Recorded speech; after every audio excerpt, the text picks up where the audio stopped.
नमस्कार. पुन्हा एकदा आपले सर्वांचे मनपूर्वक स्वागत.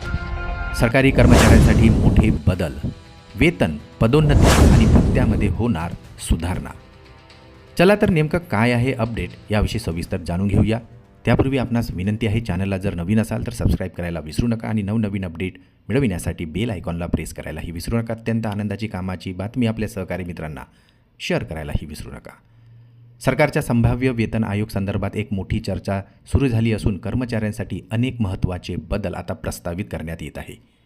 या बदलामुळे सरकारी कर्मचाऱ्यांच्या वेतन रचनेत, पदोन्नती प्रक्रियेत आणि भत्त्यामध्ये आता मोठे परिवर्तन दिसण्याची शक्यता आहे. आयोगामध्ये सर्वात महत्त्वाचा मुद्दा म्हणजे फिटमेंट फॅक्टर. नव्या आयोगात तो 3.68 पट करण्याचा प्रस्ताव चर्चेत आहे. यामुळे कर्मचाऱ्यांच्या मूळ वेतनात मोठी वाढ होण्याची ही शक्यता आहे. यामुळे आता कनिष्ठ स्तरावरील कर्मचाऱ्यांना मात्र मोठा आर्थिक दिलासा मिळू शकतो. नवीन आयोगात पदोन्नती प्रक्रिया बदलण्याचा प्रस्ताव आहे. आत्तापर्यंत सेवा ज्येष्ठतेवर आधारित पदोन्नती दिली जात होती, मात्र आता कर्मचाऱ्यांच्या कामगिरी गुणांकावर पदोन्नती देण्याचाही विचार सुरू आहे.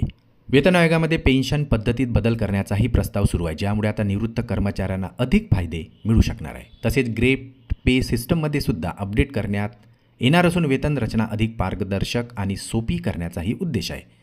याशिवाय घरभाडे भत्ता, वाहन भत्ता आणि इतर भत्त्यामध्ये वाढ होण्याचीही शक्यता वर्तवली जात आहे.